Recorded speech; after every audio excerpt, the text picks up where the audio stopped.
குருசினில் தொங்கினார் இந்தன் தேவன் இயேசுவே. திருரத்தம் சிந்தினார் என் ஜீவன் மீட்கவே. கண்ணுக்கு கண்ணாக கானகத்து வண்டாக கடைவாழை தண்டாக இந்த சென்னை பேராயத்திற்கே பூச்செண்டாக விளங்குகின்ற தாம்பரம் இயேசுநாதர் ஆலயத்தின் திரு அவை மக்களே,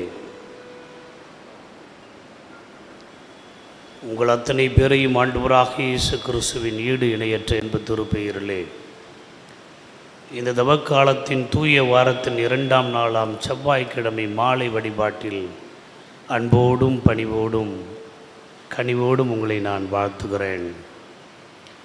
தமிழ்நாடு இறையியல் கல்லூரியில் நான் படித்த பொழுது யாருடைய குறிப்புகளை வாங்கி நான் படித்து தேர்ச்சி பெற்றேனோ,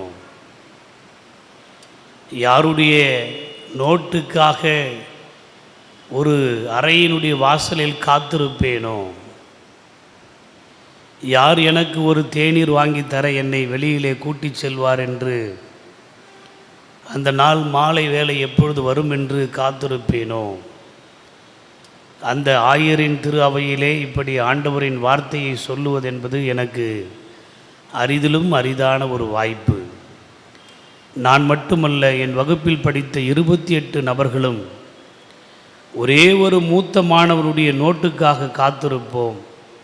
கடந்த ஆண்டு இந்த வகுப்பில் என்னென்ன பாடங்களை நடத்தினார்கள் என்று இப்பொழுது உங்களுடைய பேராய செயலராக இருக்கின்ற Augustine Premraj, Samuel Santhaseelan, Sathya Sundar, Arun Jabez Albert, Sugirtharaj, இப்படி சுகிர்தராஜ் என்று இந்த ஆயர்களின் வரிசையிலே அதே வகுப்பில் நானும் படித்த பொழுது உங்கள் ஆயர் பெருமான் திலக், சுரேஷ் திலக் அவருடைய அந்த நோட்டைத்தான் நாங்கள் வாங்கி ஜெராக்ஸ் எடுத்து வைத்து கொண்டு படிப்போம்.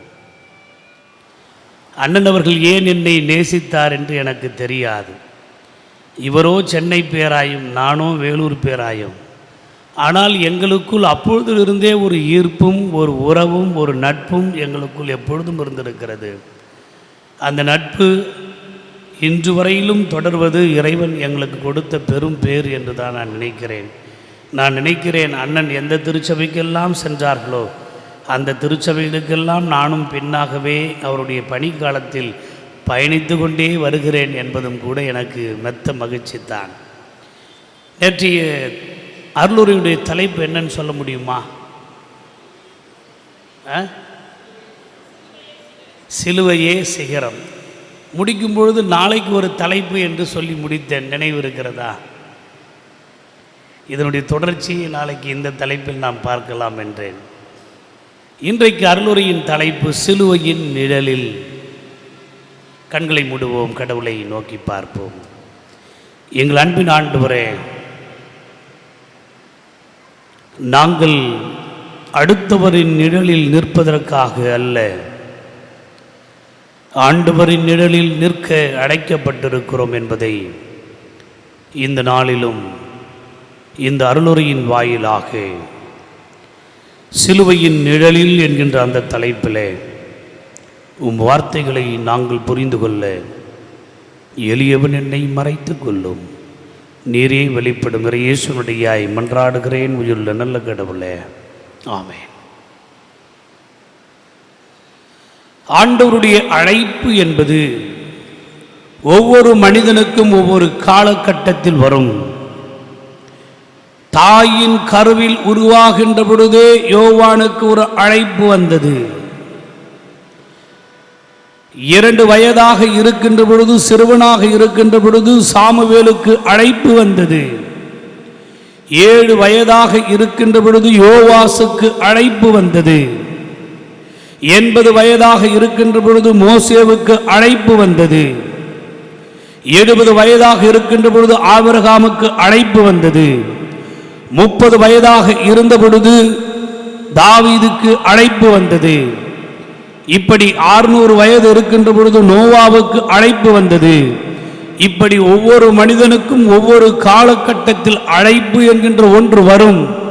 ஆனால் யாருக்கு அந்த அழைப்பு எப்பொழுது வருகிறது என்பது மட்டும்தான் இறைவனின் கரத்தில் இருக்கிற ரகசியமாய் இருக்கிறது.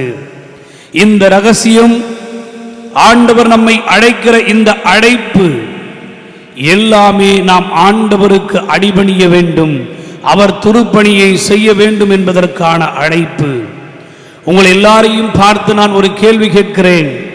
திருமறையில் சிலுவை என்பது எப்பொழுது அறிமுகம் செய்யப்படுகிறது?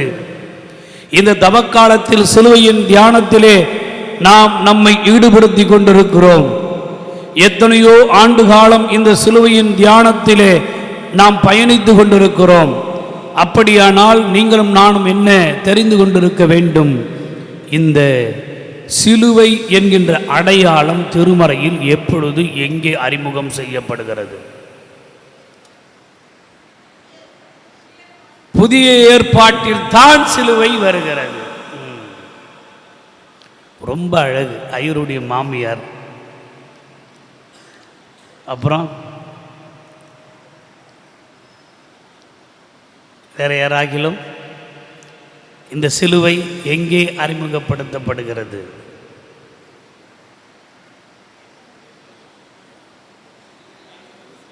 இயேசு கிறிஸ்துவின் காலத்தில் தான் அறிமுகப்படுத்தப்படுகிறது.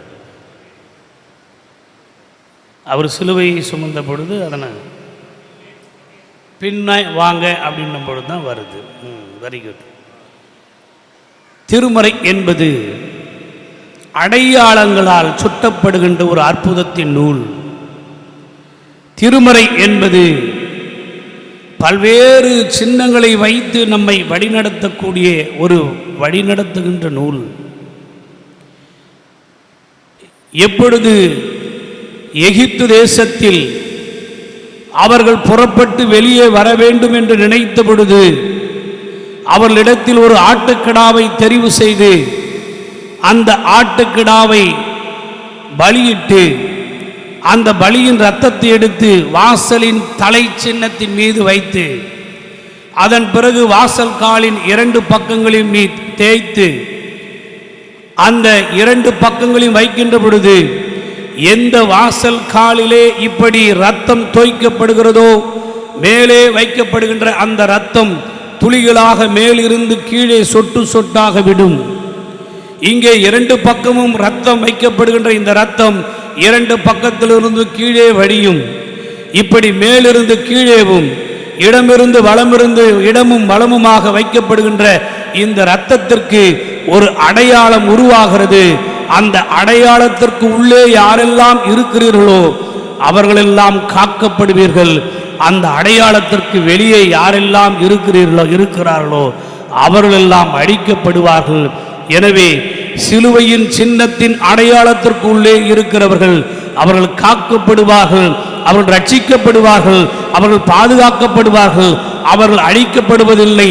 சங்கார தூதன் அவர்களை தொடுவதில்லை. அவர்களுக்கு எந்த விதமான பாதிப்பும் ஏற்படாது. அதை ஏற்படாமல் இருப்பதற்கு நீங்கள் எங்கே இருக்க வேண்டும்? இந்த இரத்தத்தினால் மேலே வைக்கக்கூடிய அந்த இரத்தம் கீழே விழுகின்ற பொழுது அது ஒரு நேர்கோடு, இடப்புறமாக வைத்து வலப்புறமாக வைக்கின்ற பொழுது அது ஒரு குறுக்கு கோடு. இதற்கு நேராகவே நீங்கள் கோடு எடுத்து பார்த்தால் ஒரு சிலுவையின் வடிவம் தெரியும். அந்த சிலுவையின் வடிவத்திற்குள்ளாக எந்த மனிதரெல்லாம் உள்ளே இருக்கிறார்களோ அவர்கள் பாதுகாக்கப்படுவார்கள். அந்த சிலுவையின் வடிவம் இல்லாமல், அந்த இரத்த துளிகளின் அடையாளம் இல்லாமல் யாரெல்லாம் வெளியிலே இருக்கிறார்களோ அவர்களெல்லாம் அழிக்கப்படுவார்கள் என்று சொல்லித்தான் பாஸ்கா பெஷாக் என்று சொல்லக்கூடிய எபிரேய சொல்லினுடைய அந்த பெஷாக் என்று சொல்லக்கூடிய வார்த்தைக்கு தமிழிலே பஸ்கா, பாஸ்கா, கடந்து போதல், அந்த இடத்தை விட்டு வெளியேறுதல், புறப்பட்டு செல்லுதல், புறப்பட்டு வருதல் என்கின்ற பொருளெல்லாம் சொல்லப்படுகிறது. இப்படி இறைவன் தன்னுடைய பயணத்தை தொடங்க வேண்டும் என்பதற்கு முன்பதாகவே ஒரு பாதுகாப்பின் அடையாளத்தை கொடுத்துத்தான் எகிப்திலே இருந்தே அவர்களை வழிநடத்தி வந்தார்.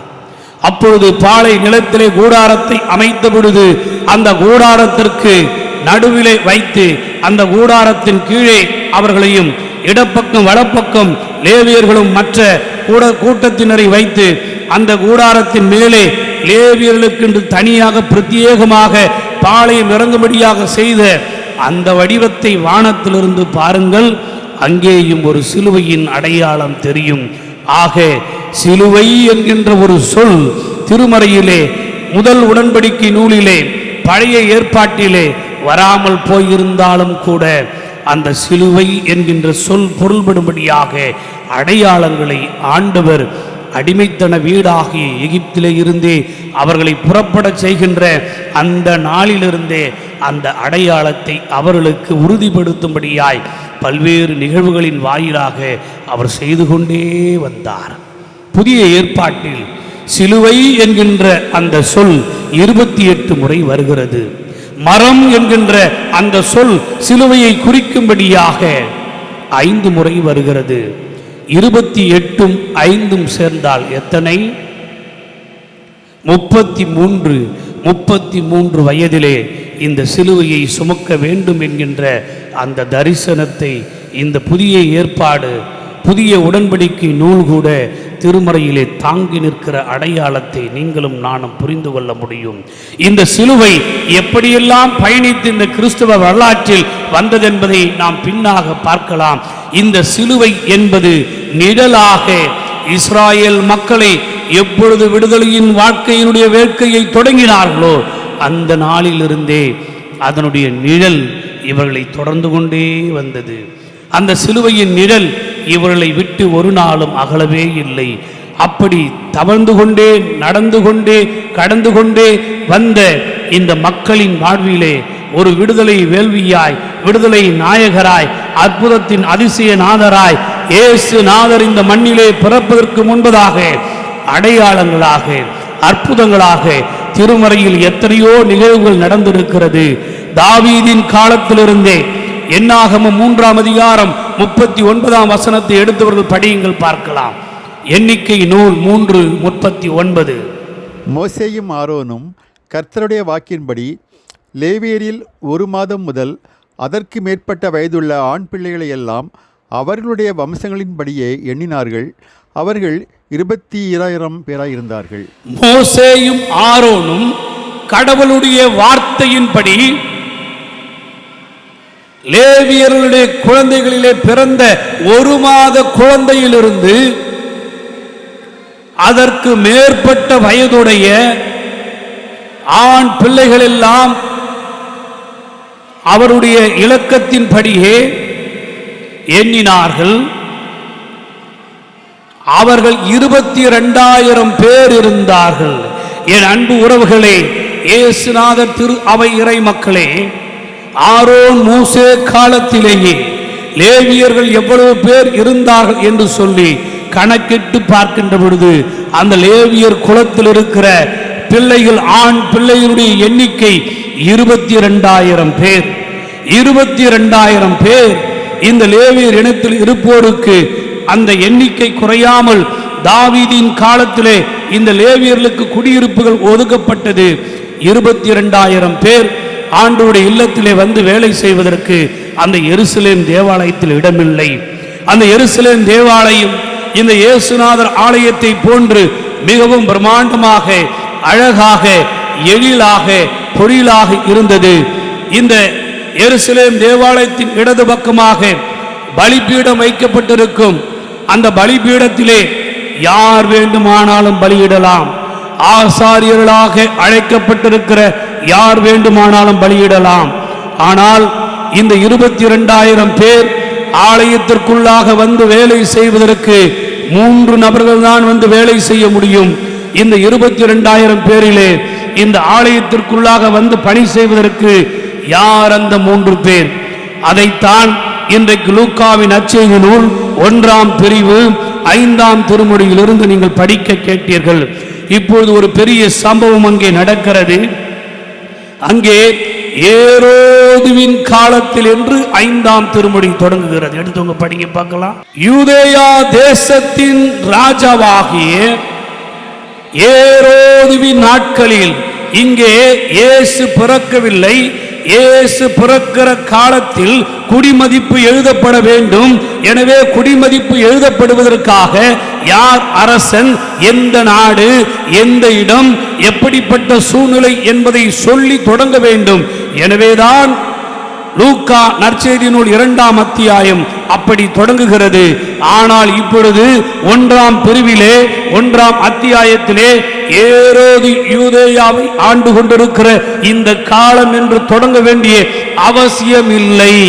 ஆனால் இந்த இறையியலின் படியும் வரலாற்றின் படியும் இந்த வரலாற்று ஏடுகளின் படியும் இங்கே ஒரு அவசியம் இருக்கிறது. அந்த அவசியம் என்னவென்று சொன்னால், இந்த ஏரோது யார், இந்த ஏரோதுவை குறித்து இங்கே எழுதப்பட வேண்டியதற்கான அர்த்தம் என்ன? தாவீது ஆலயத்தை கட்ட வேண்டும் என்று நினைத்தார். தாவீதே, உன் கரங்களில் இரத்தக்கரை இருக்கிறது. எனவே அந்த இரத்தக்கரை படிந்த உன் கரத்தால் நீ ஆலயத்தை கட்ட வேண்டாம். உன் கருவில் உன்னால் வஞ்சிக்கப்பட்ட ஒரு பெண்ணின் வயிற்றில் ஒரு பிள்ளை பிறந்ததே, சாலமோன், அவன் அந்த ஆலயத்தை கட்டட்டும் என்று சொல்லி, ஒருவேளை இந்த உலகத்தின் அதிகாரத்தால் நாம் ஏமாற்றப்பட்டால், இந்த உலகத்துடைய அதிகார சித்தாந்தத்தினால் நாம் வஞ்சிக்கப்பட்டால், ஆண்டவர் அதை பார்த்து கொண்டிருக்கிறார். ஆண்டவர் அதற்கு நீதி செய்வார். அதற்கு நீதி செய்வதனுடைய விடயமாகத்தான் இப்பொழுது இங்கே சாலமோன் ஆலயத்தை கட்டட்டும் என்று சொன்னார். சாலமோனோ ஒரு அழகான ஆலயத்தை 200 கோடி ரூபாய் மதிப்பில், இன்றைய காலகட்டத்தில் அதனுடைய மதிப்பு 200 கோடி ரூபாய் மதிப்பு, 200 கோடி ரூபாய் மதிப்பிலே ஒரு ஆலயத்தை கட்டினார். அந்த ஆலயத்தை அஸ்திவாரம் போட்டு அவர் கட்டினார். எந்த இடத்தில் கட்டினார்? எந்த இடத்தில் ஆபிரகாம் மோரியா என்னும் மலைக்கு தன் பிள்ளையை அழைத்து சென்று பலியிட போனாரோ அதே இடத்தில் ஆலயத்தை கட்டினார். எந்த இடத்தில் சங்கார தூதன் தாவீதின் காலத்தில் வந்து தாவீது தன்னுடைய விருப்பப்படி கணக்கீடுகளை எடுத்தாரோ அதே இடத்தில் ஒரு சங்கார தூதனை நிறுத்தும்படி தாவீது வேண்டிக் கொண்டாரே, எந்த இடத்தில் அந்த சங்கார தூதன் நின்றாரே அந்த இடத்தில் ஒரு ஆலயத்தை கட்டுவதென்பது சாதாரணமான விடயமல்ல. ஆண்டவர் அனுமதிக்காவிட்டால் ஒரு ஆலயத்தை கட்ட முடியாது. அது அரசனாகவே இருந்தாலும், ஆட்சி பீடத்தில் இருந்தாலும், செல்வ பெருக்கோடு இருந்தாலும் அந்த ஆலயத்தை கட்ட வேண்டும் என்று ஆண்டவர் அனுமதி தராவிட்டால் அந்த ஆலயத்தை கட்ட முடியாது. அந்த ஆலயத்தை கட்டிய ஆலயத்தை சாலமோன் செய்த தவறினாலே, அந்த விக்கிரக ஆராதனை செய்ததினாலே, பல்வேறு மனைவிகளை கட்டி தவறான பாதையிலே பயணித்ததினாலே அடித்தளமிட்டு கட்டப்பட்ட அதே ஆலயம் இடிக்கப்படுவதற்கு அடித்தளமும் அதே சாலமோனால் ஏற்பாடு செய்யப்பட்டு விட்டது. எனவே பாரசீகர்களும் பாபிலோனியர்களும் அங்கே வந்து போர் தொடுத்து அந்த ஆலயத்தை இடித்தார்கள், எரித்தார்கள், தீக்கரை ஆக்கினார்கள். அப்பொழுது சிதறி ஓடினார்கள். அப்பொழுது பாபிலோனிய தேசத்திற்கு சிறைப்பட்டு போனவர்கள், அந்த பெர்சிய தேசத்துடைய ஈரான் தேசத்துடைய ராஜா கோரே சைரஸ் என்கிற ஒரு மன்னன் வந்தான். அந்த மன்னன் அவர்களுக்கு விடுதலை தந்தான். அந்த விடுதலையை கோரேசு தருவதற்கு ஒரு வரலாற்று ரீதியான காரணம் இருக்கிறது. அந்த காரணத்தை இப்பொழுது நாம் பார்க்க முடியாது. கோரேசு வழியாக ஈரான் தேசத்தினுடைய அரசன் தந்த விடுதலையின் வழியாக அங்கே மீண்டுமாக வந்து எஸ்ரா நெகேமியாவின் தலைமையிலே வந்து அந்த ஆலயமும் ஆலயத்தின் மதில் சுவரும் கட்டப்படுகிறது. அப்படி கட்டப்பட்ட அந்த ஆலயமும் மீண்டுமாக போரினால் இடிக்கப்படுகிறது.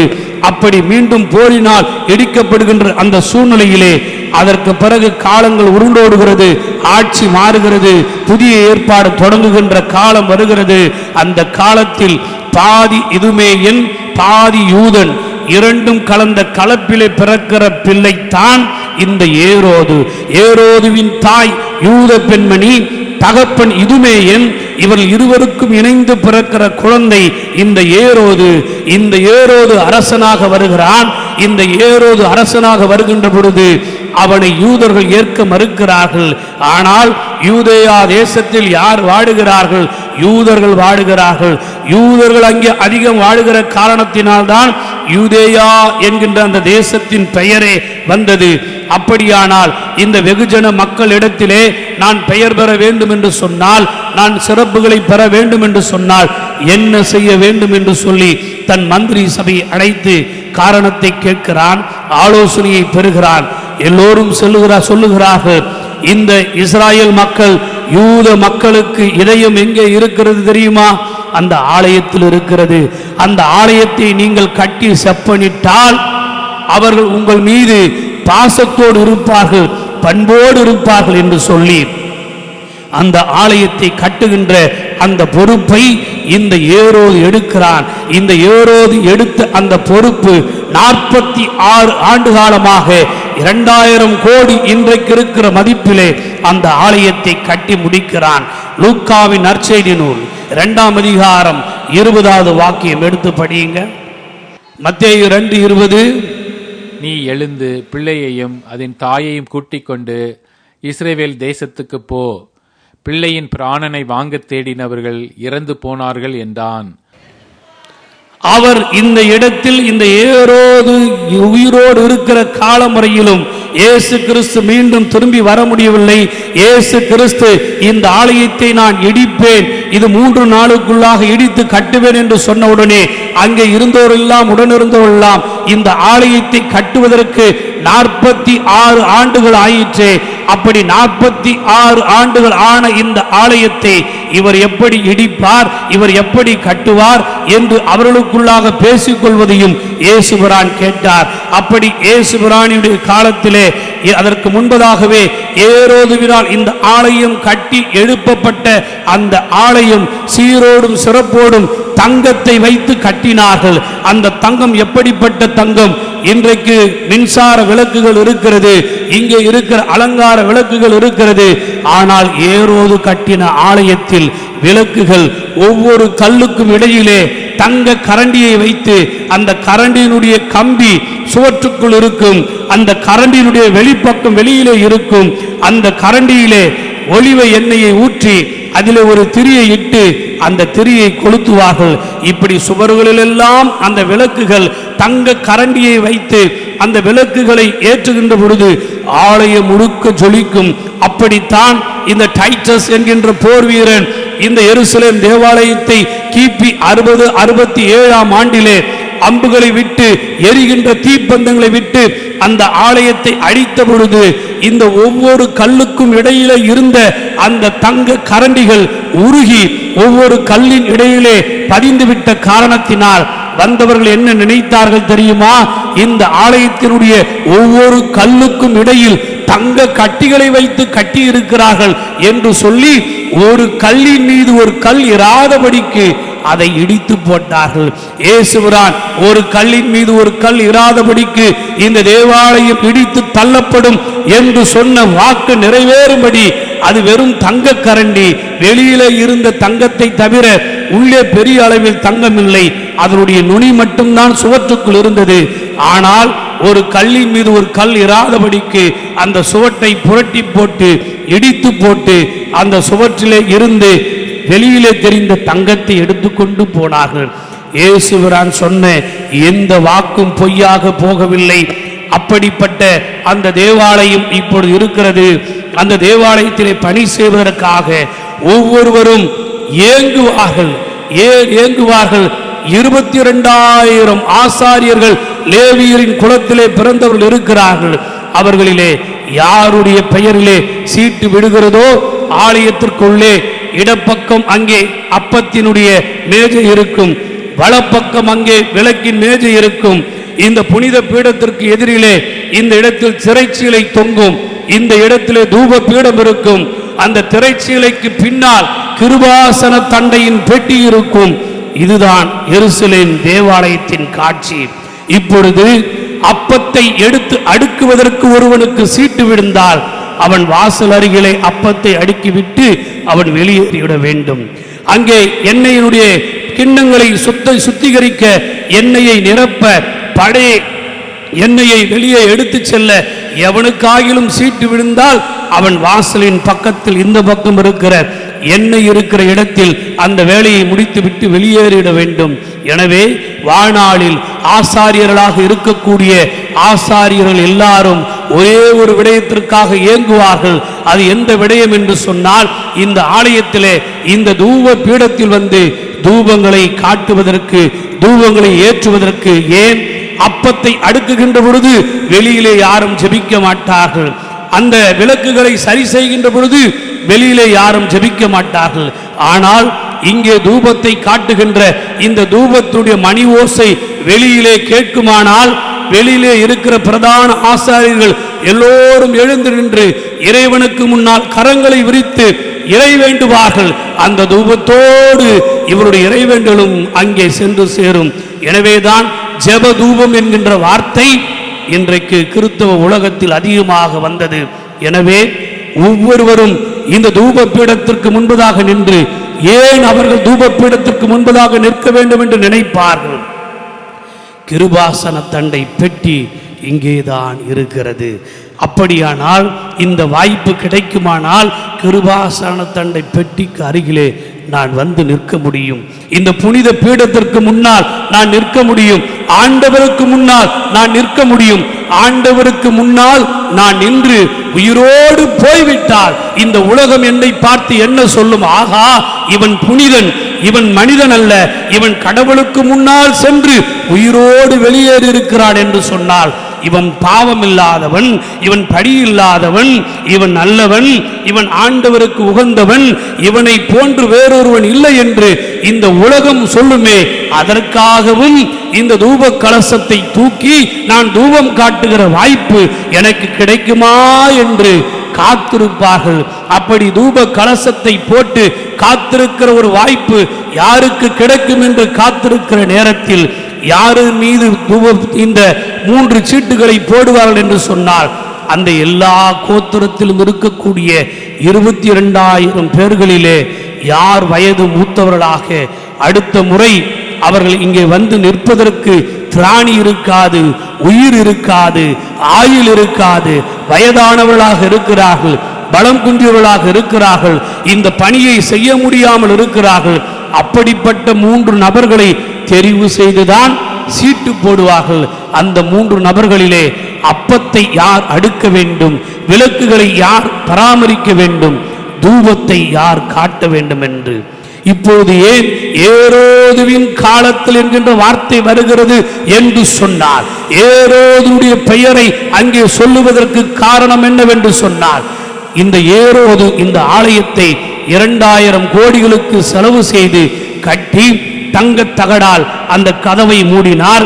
தங்கத் தகடால் கிருபாசன தண்டை பெட்டி, தங்கத் தகடுகளால் மேடைகள் அலங்கரிக்கப்பட்டு, தங்கத் தகடுகளால் தூபப்பீடங்களை அதை அலங்கரித்து வைத்திருந்த காரணத்தினால் ஆசாரியர்கள் எல்லாம் இப்படிப்பட்ட ஆலயத்திலே வந்து பணி செய்வதை ஒரு புனிதமாக கருதினார்கள். இப்படி ஆசாரியர்கள் எல்லாம் சந்தோஷமாக இருக்கிறார்கள் என்று சொன்னார். அந்த ஆசாரியருடைய வழியிலே ஆசீர்வாதத்தை பெறுகிற இறை மக்கள் கூட சந்தோஷமாக இருக்கிறார்கள் என்று அர்த்தம். இப்படிப்பட்ட மகிழ்ச்சி நிறைந்த, சந்தோஷம் நிறைந்த, ஆனந்தம் நிறைந்த காலத்தில் தான் இந்த நிகழ்வு நடக்கிறது என்பதை சொல்லுவதற்காகத்தான். எப்படிப்பட்ட காலம்? ஏரோதுவினால் ஆலயம் புதுப்பிக்கப்பட்ட காலம்.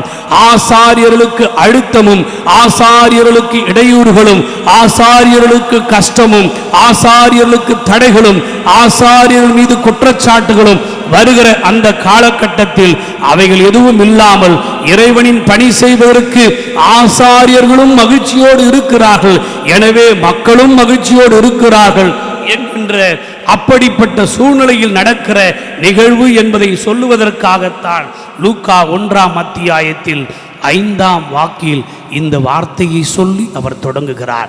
அப்பொழுது அவர் சொல்லுகிறார், அபியா என்னும் வகுப்பைச் சேர்ந்த சகரியா என்று ஒரு மனிதன் இருந்தார். அவர் பிரதான ஆசாரியனாக இருந்தார். அந்த ஆசாரிய தொழிலிலே அவர் இருக்கின்ற போது மகா பிரதான ஆசாரியர் சீட்டு போடுகிறார். எல்லோரும் அதிகாலை 3 மணிக்கு வர வேண்டும், தங்களை தூய்மைப்படுத்தி நிற்க வேண்டும். ஆசாரியர்கள் எல்லாரும் நிற்பார்கள். அங்கே எக்காலம் ஊதப்படும், எல்லோரும் எழுந்து நிற்பார்கள். பலிகள் அங்கே செலுத்தப்படும். அங்கே பலிகள் செலுத்திய பிறகு அதன் பிறகு சீட்டு போடுகின்ற நிகழ்வு, வெள்ளி எக்காலம் ஊதப்படும். வெள்ளி எக்காலம் ஊதப்படுகின்ற அந்த நேரத்தில் இந்த சீட்டு போடுகிற நிகழ்வு நடைபெறும். அந்த சீட்டு போடுகின்ற பொழுது ஒரு ஆசாரியனுக்கு அப்பத்தை அடுக்குகின்ற சீட்டு விடுகிறது.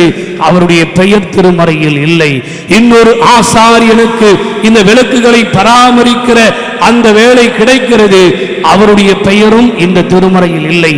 ஒரே ஒரு ஆசாரியனுக்கு ஆலயத்திற்கு நுழைந்து தூபப்பீடத்தில் தூபம் காட்டும்படியான சீட்டு விடுகிறது. அவர் பெயர்தான் சகரியா. அந்த சகரியா தான் இப்பொழுது வந்து முன்னால் நிற்கிறார். அபியா வகுப்பை சேர்ந்த சகரியா அவர் இன்றைக்கு தூபப்பீடத்திற்கு முன்னால் சென்று தூபப்பீடத்தை காட்டுவார். இன்று போடப்படுகின்ற அந்த சீட்டு இனி வருகின்ற 6 நாட்களில் அவர் பணி முடித்து போக வேண்டும்.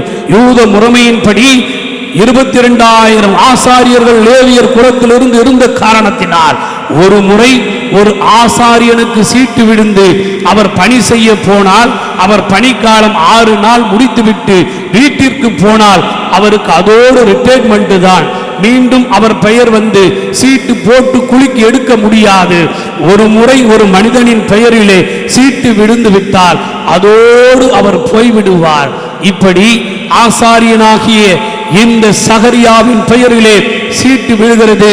தேவாலயத்தின் பிரம்மாண்டமான கதவு மூடப்பட்டிருக்கிறது. அந்த கதவு திறக்கப்பட வேண்டும். ஆசாரியன் சகரியாவே, எங்கே உன் மகன் என்று பிரதான ஆசாரியன் கேட்கிறார். நிலை குறைந்து போய் எழுந்து நிற்கிறார் சகரியா.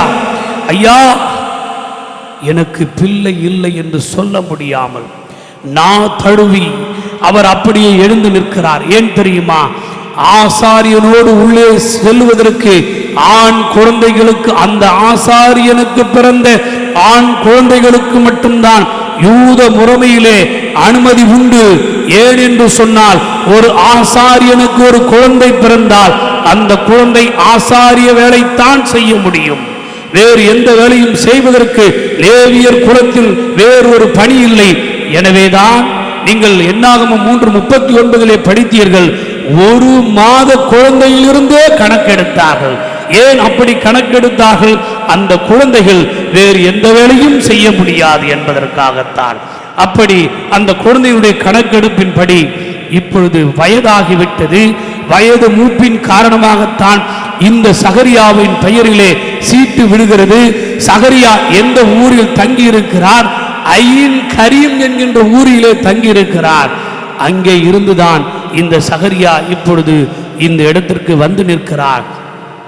சகரியா எல்லார் முன்னாலும், ஊரார் முன்னால் அவமானப்படுத்தப்பட்டவரை போன்று நிற்கிறார். எழுந்து நின்று தள்ளாடி நின்றவராய் தவிக்கிறார். இவர் ஒருவேளை உள்ளே வந்து விட்டால் வெளியிலே இருக்கிற ஆசாரியர்கள் என்ன பேசுவார்கள்? ஓ, இவன் வாரிசு இல்லாதவனா? இவன் குழந்தை இல்லாதவனா? இவனுடைய சந்ததி இல்லாதவனா? இவன் ஆசீர்வாதம் இல்லாதவனா? இவன் என்ன பாவம் செய்தான்? ஒருவன் பார்வை இல்லாமலே பிறந்து விட்டால் இது இவன் செய்த பாவமா, இவன் பெற்றோர் செய்த பாவமா? ஒருவனுக்கு கை கால் விளங்கவில்லை என்று சொன்னால் இவன் செய்த பாவத்தினால் தானே முடங்கி இருக்கிறான். உன் பாவங்கள் உனக்கு மன்னிக்கப்பட்டன என்று சொல்லுவதற்கு இந்த ஏசியார் என்று கேள்வி கேட்கிற கூட்டம், என்று குற்றம் சாட்டுகின்ற கூட்டம், என்று எப்பொழுதும் தங்களுடைய வினாக்களை வில்லாக வைத்துக் கொண்டிருக்கிற கூட்டத்திற்கு நடுவில் தான் இப்பொழுது இந்த சகரியா எழுந்து நிற்கிறார். அங்கே தூபக்கிண்ணம் தரப்படும். அந்த தூபக்கிண்ணம் ஒரு தட்டு, அந்த தட்டிலே கரி நெருப்பு, அங்கே பலியை செலுத்தினார்கள் அல்லவா? அந்த பலி செலுத்தப்பட்ட பலி பீடத்திலிருந்து கங்குகளை, நெருப்பு கங்குகளை எடுத்து கட்டி கட்டியாக அந்த தட்டிலே வைத்து அந்த சுடத்தட்டை அவர் சுமந்து வந்து, வேறு யாரும் கதவை திறக்கக்கூடாது, லேவியர்கள் எல்லாம் அந்த கதவுக்கு பக்கத்தில் தான் நிற்பார்கள், ஆனால் அந்த கதவின் மீது யாரும் கை வைக்க மாட்டார்கள். இந்த ஆசாரியன் தான் அந்த கதவை திறக்க வேண்டும். ஏற்கனவே வயது முதிர்ந்தவர், தள்ளாடி போனவர், எப்பொழுது இவருக்கு மரணம் ஏற்படும் என்று சொல்லக்கூட முடியாத நேரத்தில் தான் அப்படிப்பட்ட 3 நபரை தெரிவு செய்து சீட்டு போட்டார்கள். அப்படிப்பட்ட இந்த சகரியா கண்ணீரோடு வாசலில் நிற்கிறார். கரிதட்டு, நெருப்பு தட்டு கையில் இருக்கிறது. அதற்கு அருகிலே ஒரு தூபத்தட்டு கையிலே இருக்கிறது. எல்லாவற்றையும் பிடித்து கொண்டு வாசலில் நிற்கிறார். அப்படி வாசலில் வந்து நின்ற பொழுது அந்த கதவை திறப்பதற்கு எல்லாரும் யோசிக்கிறார்கள். அழுது கொண்டே அந்த சகரியா உள்ளே நுழைகிறார். ஆண்டவரே, அவர் சொன்னார், அவர்களை குறித்து எழுதுகின்ற பொழுதே 5ஆம் அதிகாரம் 6ஆம் வாக்கியத்தை படிங்க, 1ஆம் அதிகாரம் 6ஆம் வாக்கியம் லூக்காவை படிங்க. அவர்கள் இருவரும் கடவுள் பார்வையில் நேர்மையானவர்களாய் நேர்மையானவர்களாக விளங்கினார்கள். ஆண்டவருடைய அனைத்து கட்டளைகளையும் ஒழுங்குகளுக்கும் ஏற்ப குற்றமற்றவர்களாய் நடந்து வந்தார்கள். யார் இந்த சகரியா, யார் இந்த எலிசபெத்து? அவர்கள் பாவம் செய்தவர்கள் அல்ல, அவர்கள் அநியாயம் செய்தவர்கள் அல்ல. திருச்சட்டத்தின் படியும் திருமறையின் படியும் ஆண்டவருடைய ஒழுங்கின் படியும் வார்த்தையின் படியும் தேவாலயத்துடைய அனைத்து சட்ட திட்டங்களின் படியும் ஷேமா என்கிற அந்த ஜெபத்தின் படியும் இவர்கள் 613 சட்டங்களையும் ஒழுங்காக கடைபிடித்து நடந்தவர்கள். ஆனால் அவர்களுக்கு பிள்ளை இல்லை. ஏன் இந்த சம்பவத்தை திருமறை பதிவு செய்திருக்கிறது என்று சொன்னால், அந்த 22,000 ஆசாரியர்களில் பிள்ளை இல்லாத ஆசாரியர் என்று அந்த எருசலேம் தேசத்தில் யாருமே இல்லை. அந்த யூதேயா தேசத்தில் யாருமே இல்லை. அதிகபட்சம் ஆண் பிள்ளை பிறக்கும். ஒருவேளை ஆண் பிள்ளையே பிறக்காமல் போனாலும் பெண் பிள்ளைகளாவது அவர்களுக்கு பிறந்திருக்கும். எனவே பிள்ளை இல்லாத ஆசாரியர்கள் என்று யாரும் இல்லை. அப்படி பிள்ளை இல்லாத ஒரே ஒரு ஆசாரியனாக இந்த சகரியா இருந்தார். அந்த தட்டை தூக்கி கொண்டு ஆலயத்தின் வாசலிலே அவரே கரங்களை வைத்து இந்த கரி நெருப்புகளோடு தள்ளி கொண்டு அழுது கொண்டு ஆலயத்தில் தள்ளாடி நடக்கிறார். கைகளிலே அந்த தட்டு சுடுகிறது, மனம் வேகிறது, அந்த மனம் நெருப்பு தகளால் நிறைந்திருக்கிறது. அழுது கொண்டே அந்த ஆலயத்திற்குள் நுழைகிறார். ஆண்டவரே, நான் என்ன பாவம் செய்தேன்? என் மனைவி என்ன பாவம் செய்தார்? இந்த 22,000 பேர் இருக்கக்கூடிய இந்த ஆசாரியர்களிலே ஏன் எனக்கு மட்டும் இந்த நிலைமை? நான் ஒருவேளை பிழை புரிந்திருந்தால் என்னை நீர் எடுத்துக்கொண்டிருந்திருக்கலாம். இப்படி உம்முடைய புனித பணியை செய்வதற்கு, என் பிள்ளை எதிர்காலத்தில் உம் ஊழியத்தை வந்து செய்வதற்கு நான் என்ன செய்கிறேன் என்று நுழைந்து அவன் தூர நின்று பார்ப்பதற்கு ஒரு பிள்ளை இல்லையே. ஒரு பிள்ளை இல்லாத ஒருவனாய் என்னை உருவாக்கி விட்டீரே.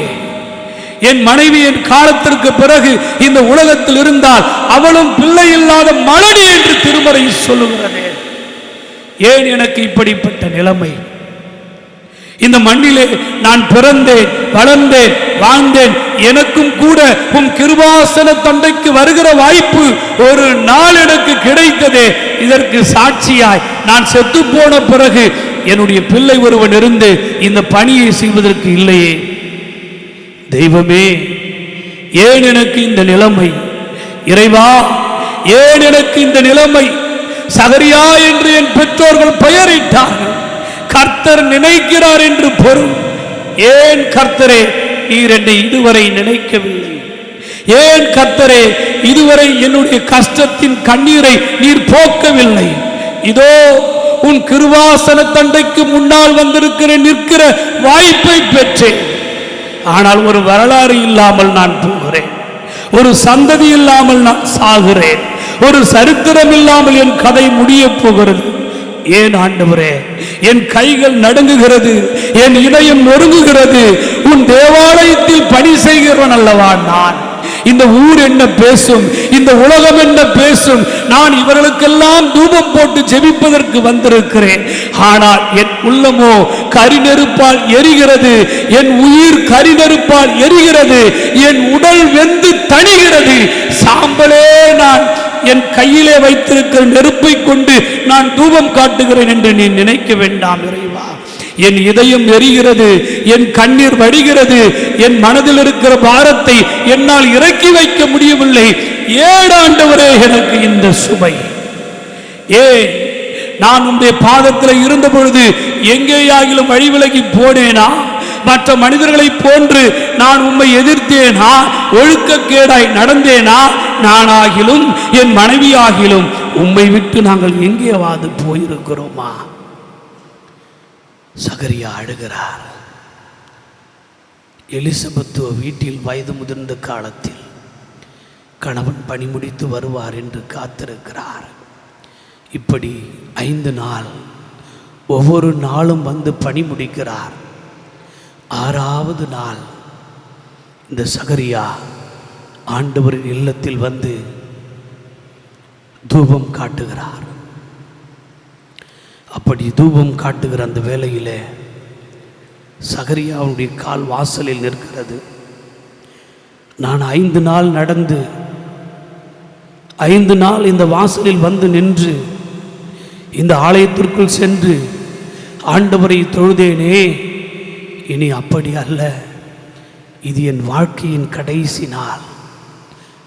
இதுதான் இன்றைக்கு நான் இந்த புனித பணியை செய்கிற கடைசி நாள்.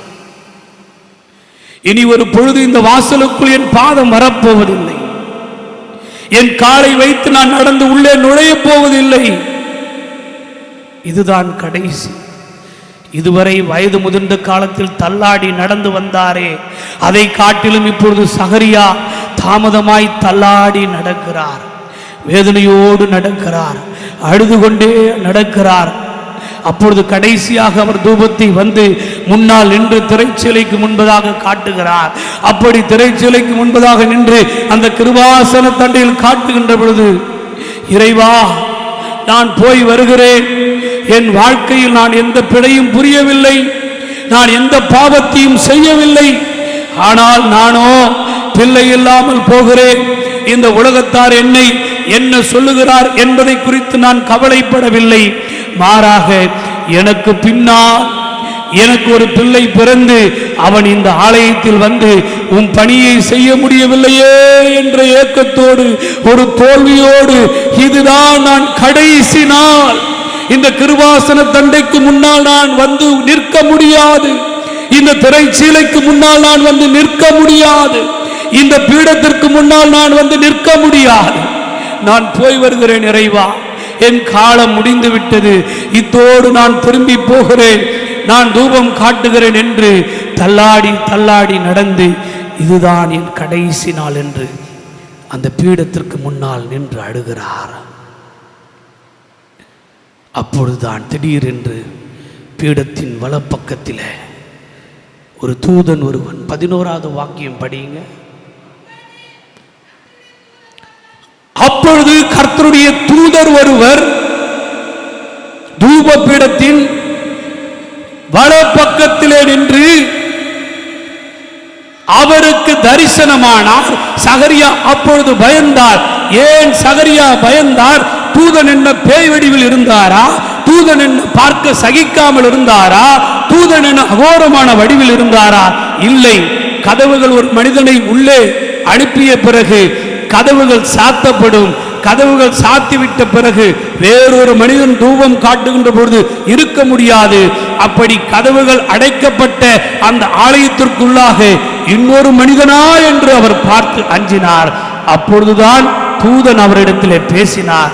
அன்பானவர்களே, என் வாழ்க்கை முடிந்து விட்டது, நான் கடைசி தருவாயில் இருக்கிறேன், என் காலம் முடிந்து விட்டது. நான் நம்பினேன், நடக்கவில்லை, கேட்டேன், கிடைக்கவில்லை, எதிர்பார்த்தேன், ஏமாந்து விட்டேன், காத்திருந்தேன், கனியவில்லை, பொறுத்திருந்தேன், எதுவும் நடக்கவில்லை என்று இப்போது வாழ்க்கையின் கடைசி தருணத்தில் நான் இருக்கிறேன் என்று சொல்லுகின்ற இந்த இயேசுநாதருடைய ஆலயத்தின் இறை மக்களே, உன் கடைசி தருணம் தான் ஆண்டவரின் பார்வையிலே உனக்கான முதல் தருணம். உன் வாழ்க்கையிலே அப்படிப்பட்ட கடைசி தருணம் வர வேண்டும் என்று கடவுள் காத்திருந்தார். சகரியா அந்த அழுத நிலையிலே கடவுள் அவரை விட்டுவிட வேண்டும் என்று நினைக்கவில்லை. உன்னை கண்ணீரோடு அவர் அழைத்து வரவில்லை. உன்னை கவலையோடு வாழ இந்த உலகத்தில் வாழச் செய்யவில்லை. நீ துயரத்தோடும் துன்பத்தோடும் இருக்க வேண்டும் என்று இறைவன் ஒரு நாளும் விரும்பவில்லை. அவர் அற்புதம் செய்வதற்கு ஒரு காலத்திற்காக காத்திருக்கிறார், உன் நேரத்திற்காக காத்திருக்கிறார். அது உன் நேரம் என்பது நீ நினைக்கிற நேரம் அல்ல. கர்த்தர் உன்னை நினைக்கிற நேரம், ஆண்டவரே எனக்கு இதைத்தா அதைத்தா என்று நீ கேட்பதையெல்லாம் தருகிற கடவுள் நம்முடைய கடவுள் அல்ல. ஆனால் ஆசைப்படுவதையெல்லாம் தருகிற கடவுள் அல்ல. உனக்கு எது அவசியப்படுகிறதோ அதை தருகிற கடவுள்தான் இந்த இயேசுநாதர் ஆலயத்தின் கடவுள். நீ ஆசைப்படுவதையெல்லாம் தருவதற்காக அவர் இந்த இயேசுநாதர் ஆலயத்தில் காத்திருக்கவில்லை. எந்த இயேசுநாதரும் காத்திருக்கவில்லை. அவரோ உனக்கு எது அவசியப்படுகிறதோ அதை தருவதற்காக காத்திருக்கிறார். நீ கேட்பதையெல்லாம் தருவதற்காக அவர் காத்திருக்கவில்லை. உனக்கு எது தேவை என்று படுகிறதோ அதை தருவதற்காக காத்திருக்கிறார். இப்பொழுது சகரியாவிடத்திலே பேசுகிறார். திருமறையிலே ஒரே ஒரு வாக்கியம் இருக்கிறது. அது 2 பேருக்கு வரும். அதுல முதல் இவருக்கு வரும்.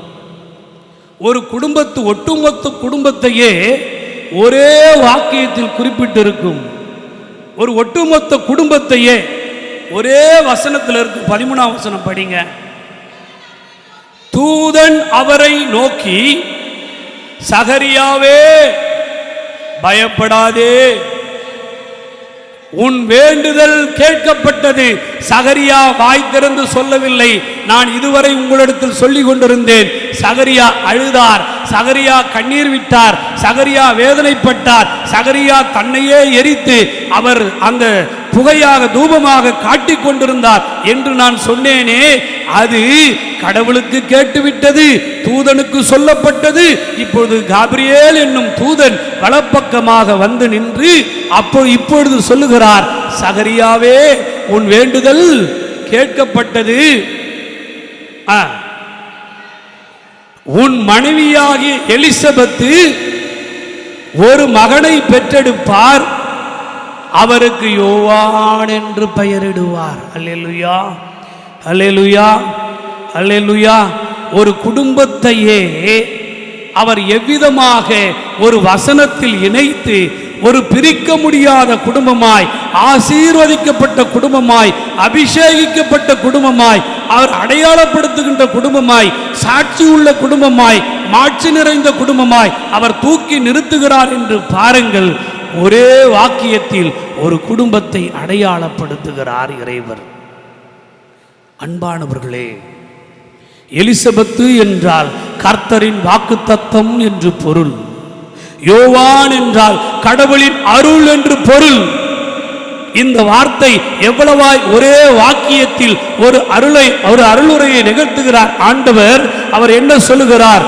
சகரியாவே, கர்த்தர் நினைத்திருக்கிறார், கர்த்தர் வாக்குத்தத்தம் தந்தால் அந்த வாக்குத்தத்தத்தை அருளால் அதை நிறைவேற்றுவார். என் அன்பு இறை மக்களே, உங்கள் வாழ்க்கையிலே கடவுள் வசனத்தை கொண்டு, வாக்கியத்தை கொண்டு, ஊழியர்களை கொண்டு, ஆயர்களை கொண்டு, பல்வேறு இறை மக்களை கொண்டு ஒரு வார்த்தையை உங்களுக்கு சொல்லி இருந்தால், ஒரு வார்த்தை உங்களுக்கு தெரிவித்திருந்தால், அந்த வாக்குத்தத்தத்தை அவர் நிறைவேற்றாமல் போகவே மாட்டார். வானமும் பூமியும் ஒழிந்து போகும், என் வார்த்தை ஒழிவதே இல்லை. புல்லும் பூவும் உலர்ந்து போகும், என் வார்த்தை ஒழிவதே இல்லை. மழையும் மடுவும் ஒழிந்து போகும், என் வார்த்தை ஒழிந்து போவதே இல்லை. கடலும் மழையும் காணாமல் போகும், என் வார்த்தை ஒழிவதே இல்லை என்று இறைவன் இந்த நாளில் உங்களுக்கு வாக்கு தருகிறார். ஏன் இத்தனை தாமதம்?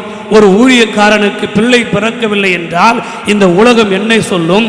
எனக்கும் என் மனைவிக்கும் திருமணமாகி 5 ஆண்டுகள் பிள்ளை இல்லை, 5 ஆண்டுகள் காலதாமதமானது. ஒவ்வொரு நாளும் என் மனைவி பள்ளிக்கு சென்று அவள் வீட்டிற்கு வந்தால் அழுது கொண்டே இருப்பாள். ஏன் என்று சொன்னால், உடன் வேலை செய்கிற ஆசிரியர் ஒருவரே குத்தி காட்டுவதை போன்று அதை குத்தி குத்தி குத்தி குத்தி காட்டிக்கொண்டே இருப்பார். ஒவ்வொரு நாளும் நான் ஊழியத்தின் பாதையிலே வாலாஜாபேட்டை என்கிற இடத்தில் இருந்தேன். அப்பொழுது கிராமங்கள் எனக்கு 10-15 கிராமங்கள், ஒவ்வொரு கிராமத்திற்கு ஊழியத்திற்கு போய் வீட்டிற்கு ஓய்வெடுக்க வந்தாள். அவள் இன்றைக்கு இந்த டீச்சர் இப்படி சொன்னார்கள், இன்றைக்கு இவர்கள் இப்படி சொன்னார்கள், இன்றைக்கு இவர்கள் இப்படி சொன்னார்கள் என்று அழுது கொண்டே இருப்பார். இந்த உலகம் ஊழியக்காரர்களுக்கு ஒன்று தாமதம் ஆகிறது என்று சொன்னால், அவன் ஊழியக்காரன் ஆயிற்றே, அவன் யோக்கியன் ஆயிற்றே, அவன் பிரசங்கம் செய்கிறவன் ஆயிற்றே, அவன் ஆண்டுடைய வார்த்தையை செய்கிறவன் ஆயிற்றே, ஏன் அவனுக்கு இந்த நிலைமை? எதற்காக அவனுக்கு இந்த நிலைமை? ஏன் இந்த சாபத்தின் தீட்டு? வீதியிலே இருக்கிறவனுக்கு 3 பிள்ளை பிறக்கிறதே, இவனுக்கு ஏன் குழந்தை பிறக்கவில்லை? இவனுக்கு ஏன் இந்த ஆசீர்வாதம் இல்லை என்று இன்றைக்கு கிறிஸ்தவ உலகத்தில் பேசிக் கொண்டிருக்கிற எத்தனையோ சகோதர சகோதரிகள் இருந்து கொண்டிருக்கிறார்கள். குத்தி குத்தி காட்டுகின்ற சகோதர சகோதரிகள் இருக்கிறார்கள். அந்நிய மக்களை காட்டிலும் சொந்த மக்களே, உன் வீட்டாரே உனக்கு எதிரி என்று சொல்லுவதை போன்று அவர்கள் குத்தி காட்டிக் கொண்டே இருப்பார். என் அன்பின் இறை மக்களே, நேற்றைய தினத்தில் காத்திருப்பின் ரகசியத்தை சொன்னேன். இப்பொழுது ஒரு ரகசியத்தை சொல்லுகிறேன். ஏன் இந்த எலிசபெத்தினுடைய கருவிலே இதுவரை பிள்ளை பிறக்கவில்லை? இந்த யோவான் என்னும் பிள்ளை சாதாரணமாய் சகரியாவும் எலிசபெத்தும் கூடுகிற இணை சேருவதிலே பிறந்திருந்தால் அது அற்புதமும் இல்லை, அது அதிசயமும் இல்லை, அது அபிஷேகமும் இல்லை, அது ஆற்றலும் இல்லை, அது கடவுளின் வெளிப்பாடும் இல்லை, அதிலே கடவுளுடைய வழிபாடும் இல்லை. எல்லா ஆணுக்கும் பெண்ணுக்கும் பிறக்கிற குழந்தையை போன்றே இந்த பிள்ளையும் பிறந்திருக்கும். மாறாக ஒரு அற்புதத்தை செய்ய வேண்டும் என்று யோவான் பிறக்கக்கூடிய இந்த கருவிலே இன்னொரு குழந்தை பிறக்கவே கூடாது என்று சொல்லி, இன்னொரு கரு அதிலே உருவாக கூடாது என்று சொல்லி யோவானுக்கென்றே அந்த கருவறை காத்திருந்தது. இந்த உலகத்தில் பிறக்கிற எல்லாருக்கும் கல்லறைத்தான் காத்திருக்கும். ஆனால் இந்த உலகத்தில் ஒரே ஒரு மனிதருக்கு கருவறை காத்து கொண்டிருந்தது. அது யோவான் என்னும் இந்த முழுக்கு முனிவர் யோவானுக்கு தான். எனவே அந்த கருவில் யோவானுக்கு முன்னும் ஒரு பிள்ளை பிறக்க கூடாது, யோவானுக்கு பின்னும் ஒரு பிள்ளை பிறக்க கூடாது. ஏன் உன் வாழ்க்கையில் காலதாமதம்? எதற்கு உன் வாழ்க்கையில் காலதாமதம்? ஏன் இன்னும் நடக்கவில்லை? மனிதர்கள் 1000 சொல்லலாம், மற்றவர்கள் 1000 சொல்லலாம், ஏளனம் பேசலாம், கேலி பேசலாம், குற்றப்படுத்தலாம், குத்தி காட்டலாம், வேதனைப்படுத்தலாம், உங்கள் உள்ளத்தை கிழிக்கலாம். அவர்கள் நம்மை ஈட்டியை குத்துவதை போன்று சொல்லீட்டியால் நம்மை காயப்படுத்திக் கொண்டே இருக்கலாம். ஆனால் கர்த்தர் செய்கின்ற இந்த அற்புதம் இதுவரை உலகில் நடக்காத ஓர் அற்புதமாய் இருக்க வேண்டும். இதுவரை இந்த உலகம் கேட்காத ஒரு அற்புதமாய் இருக்க வேண்டும். எல்லாருக்கும் பிள்ளை பிறந்தவுடனே தகப்பனோ தாயோ தான் அந்த பிள்ளையை பக்தியிலே, அந்த பிள்ளையை பயத்திலே, அந்த பிள்ளையை ஒழுக்கத்திலே, அந்த பிள்ளை இப்படி அப்படி என்று வளர்க்க வேண்டும். ஆனால் அந்த பிள்ளை இப்படித்தான் வளர்க்கப்பட வேண்டும் என்கின்ற ஸ்கெட்ச் பிளான் திட்டத்தை தூய ஆவியாரின் வழியாக இந்த தூதனே அவருக்கு அறிவிக்கிற அந்த செய்தியை நீங்கள் தெளிவாய் வீட்டிலே சென்று போய் படித்து பாருங்கள். அந்த பிள்ளை இப்படி இப்படி வளர்க்கப்பட வேண்டும், இதைத்தான் உண்ண வேண்டும், இதைத்தான் செய்ய வேண்டும், இதைத்தான் அவன் பருக வேண்டும் என்று சொல்லி அந்த வரைவு அந்த பிள்ளையை வளர்க்க வேண்டிய விதத்தையும் அப்படியே அவர்கள் போட்டு கொடுக்கிற அந்த காட்சியைத்தான் இந்த திருமறை பகுதியிலே நீங்களும் நானும் பார்க்கிறோம். 7-8 நிமிடங்கள் இருக்கிறது, முடிக்க வேண்டும், முடிக்கப் போகிறேன். இப்பொழுதும் கூட இறைவன் என்ன நினைக்கிறார்? அவர் இந்த குழந்தை உருவாகி பிறக்கிறதே, இந்த குழந்தை ஒரு அற்புதத்தின் குழந்தை, அதிசயத்தின் குழந்தை. இந்த குழந்தை ஐயின் கருமிலே தங்கி இருக்கிற அந்த சகரியாவுக்கும் எலிசபெத்துக்கும் பிறக்கிற குழந்தை. 6 மாதம் இந்த குழந்தை உருவாகிய உடனே அதன் பிறகு மரியாவுக்கு அங்கே தூதன் வந்து செய்தியை சொல்லுகிறார். மரியா விரைந்தோடி மலை நாட்டுக்கு போகிறார். அந்த மலை நாடுதான் ஐயின் கரீம். அந்த மலை நாட்டிலே போய் இருக்கிறார். கடவுள் இந்த இடத்தில் மரியாவையும் எலிசபெத்தையும் ஏன் நினைக்கிறார்? ஒரு 3 மாதம் இருக்கின்ற பொழுது வாந்தி வரும், மசக்கை வரும், மயக்கம் வரும். அதை எப்படி நாம் கையாள வேண்டும் என்ற ரகசியத்தை 6 மாதம் அனுபவித்த அந்த எலிசபெத்தின் வாயிலாக மரியாளுக்கு சொல்லிக் கொடுப்பதற்காக மரியாவை அங்கு அனுப்புகிறார். கடைசி 3 மாதம் அந்த பிள்ளையை சுமந்து பிரசவிக்கின்ற பொழுது ஒரு உதவிக்கு ஒருவர் உடனிருக்க வேண்டும். எனவே மரியாவை எலிசபெத் இடத்தில் அனுப்புகிறார். இந்த உலகத்தில் கடவுள் தொடக்கத்தையும் முடிவையும் எப்படி இணைக்கிறார் என்று பாருங்கள். ஐயா, என் வாழ்க்கை முடிந்து போகிறது, எனக்கு யாரும் இல்லை, ஆதரவில்லை, நான் தனியாய் நடக்கிறேன், உதவி இல்லை, எனக்கு ஒன்றும் புரியவில்லை என்று நீ நினைக்கிறாயா? அப்படி ஒருவேளை மரியாவை போன்று ஒரு புதிய பாதையிலே நீ பயணித்துக் கொண்டிருந்தாயானால், ஏற்கனவே பயணித்த பாதையில் இருக்கிற எலிசபெத் உனக்காக காத்திருக்கிறார். ஐயோ, நான் என்ன செய்வேன்? இப்படி நான் கடைசி நேரத்திலே இவ்வளவு காலம் நான் பொறுத்திருந்தேன், காத்திருந்தேன், ஏற்றுக்கொண்டேன், நடமாடினேன். ஆனால் பாரம் தாங்க முடியவில்லை, சுமை என்னால் தூக்க முடியவில்லை. யாராகிலும் ஒரு உதவிக்கு இருந்தால் பரவாயில்லை என்று நினைக்கிறீர்களா? இப்போது எலிசபெத்து அவருக்கு உதவியாக மரியா அங்கே போகிறார். ஆக கடவுள் நம்முடைய வாழ்க்கையிலே தொடக்கத்தையும் முடிவையும் எவ்வளவு அழகாய் ஒன்றிணைக்கிறார் பாருங்கள். கடவுளுக்கு தெரியும் உங்களையும் என்னையும் எப்படி, எப்பொழுது, எங்கே இணைத்து தொடக்கத்தையும் முடிவையும் ஒன்றாக்கி, நேராக்கி, சீராக்கி, கூறாக்கி அதை சிறப்பாக்க வேண்டும் என்கின்ற திட்டம் கடவுள் நன்கு அறிந்து வைத்திருக்கிறார். இப்பொழுது அந்த குழந்தை பிறக்கிறது. காலம் இல்லாததினாலே யோவானுடைய 30வது வயதிற்கு போகிறேன். 30 வயது வரை யூத குழந்தைகள் தன் வீட்டை விட்டு வெளியேறக்கூடாது. 30 வயது முடிந்த பிறகுதான் எந்த குழந்தையும் வீட்டை விட்டு வெளியேற வேண்டும். எனவேதான் இயேசு கிறிஸ்து கூட 30 வயது வரை காத்திருந்து 30வது வயதிலே ஞான ஸ்நானம் பெற்றார். அந்த ஞான ஸ்நானம் பெற்ற பிறகு தாயினுடைய வீட்டில் அவர் இல்லை. அவர் புறப்பட்டு அங்கே 200 மைல் தூரம்தான் இயேசு கிறிஸ்து உயிரோடு இருந்த காலத்தில் பயணித்த ஒட்டுமொத்தமான பயணம். 200 மைல் தூரத்திற்கு அப்பால் இயேசு கிறிஸ்து வாழ்ந்த காலத்தில் அவர் பயணித்ததே இல்லை. அந்த 200 மைலுக்குள்ளாகவே தன் வாழ்க்கையிலே சுற்றி சுற்றி நடந்தார். அப்படி நடந்து வரக்கூடிய அந்த சூழ்நிலையிலே சரியாய் 30 வயது, அந்த 30 வயதிலே எசீன்ஸ் என்று சொல்லக்கூடிய ஒரு திருக்கூட்டம் இருந்தார்கள். அவர்கள் யார்? இந்த தேவாலயத்தை அழிக்கின்ற பொழுது, இந்த தேவாலயத்தை அங்கே தீக்கரை ஆக்குகின்ற பொழுது, அங்கே புனித பீடத்தில் இருந்த அந்த திருமறை எடுத்து தங்கள் மார்போடு அணைத்து கொண்டு மலை நாட்டுக்கு ஓடினார்கள், அந்த மலை குகைக்கு ஓடினார்கள். அப்படி ஓடியவர்கள் தங்களை புனிதப்படுத்தி கொண்டார்கள், தங்களை தூய்மைப்படுத்தி கொண்டார்கள். அப்படி தூய்மைப்படுத்தி கொண்ட திருக்கூட்டத்திற்கு பெயர்தான் எசீன்ஸ், எசரேயர்கள். அந்த எசரேயர்கள் திருக்கூட்டத்திலே இந்த யோவான் என்னும் குழந்தை புனிதமாக வளர்க்கப்பட்ட காரணத்தினால் அந்த குழந்தை பரிசேயர்களோடு அல்ல, சதுசேயர்களோடு அல்ல, வேத பாரர்களோடு அல்ல, இந்த எசீன்ஸ் என்னும் கூட்டத்தோடு கும்ரான் என்னும் மலை குகையை நோக்கி அந்த குழந்தை போகிறது. அந்த கும்ரான் என்னும் மலை குகையிலே பெண்கள் இருக்க மாட்டார்கள், ஆண்கள் மட்டும்தான் இருப்பார்கள். அங்கே பெண்கள் ஒருபொழுதும் இருக்க மாட்டார்கள்.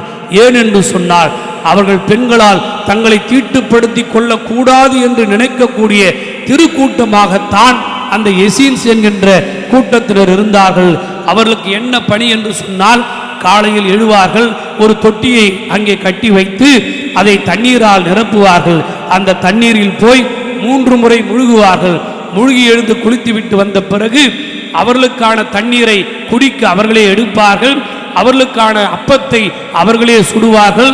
அதன் பிறகு ஆதியாகமம் தொடங்கி மல்கியா வரைக்கும் இந்த திருமறையை கையெழுத்து படிகளாக எழுதுவார்கள். மாலை நேரம் ஆனவுடனே சூரியன் மறைவதற்கு முன்பதாகவே மீண்டுமாக அந்த தொட்டியில் போய் குளிப்பார்கள், தியானத்தை முடிப்பார்கள், அவர்களுக்கான உணவை எடுப்பார்கள், உறங்க செல்லுவார்கள். வேறு யாரையும் அவர்கள் வைத்துக் கொள்ள மாட்டார்கள். அவர்களுக்கான தண்ணீரை அவர்களே தான் எடுப்பார்கள் என்று சொன்னேனே, அதைத்தான் இயேசு கிறிஸ்து அறிந்து வைத்திருந்த காரணத்தினால் பெத்தானியாவிலிருந்து பெத்பகேவுக்கு ஆள் அனுப்பி அங்கே ஒரு மனிதன் தண்ணீர் குடத்தை சுமந்து போவான். அவனுக்கு பின்னாக போங்கள், அவன் ஒரு அறையை உங்களுக்கு காண்பிப்பான். அவன் அந்த அறையிலே நீங்கள் போய், கழுதையும் அங்கே கட்டியிருக்கும். அதன் பிறகு ஒரு அறையும் பஸ்கா பண்டிகை கொண்டாடுகின்ற பொழுது தண்ணீர் குடத்தை சுமந்து போகிற ஒரு மனிதனை பின்பற்றி போ, அவன் உனக்கு அந்த இடத்தை காண்பிப்பான் என்று இந்த 2 விடயங்களையும் தண்ணீர் குடத்தை அடையாளமாக வைத்து சொல்லுவார். இப்பொழுது அப்படித்தான் அந்த எசீன்ஸ் கூட்டத்திலே 4 மாதம் இந்த யோவான் இருந்தார்.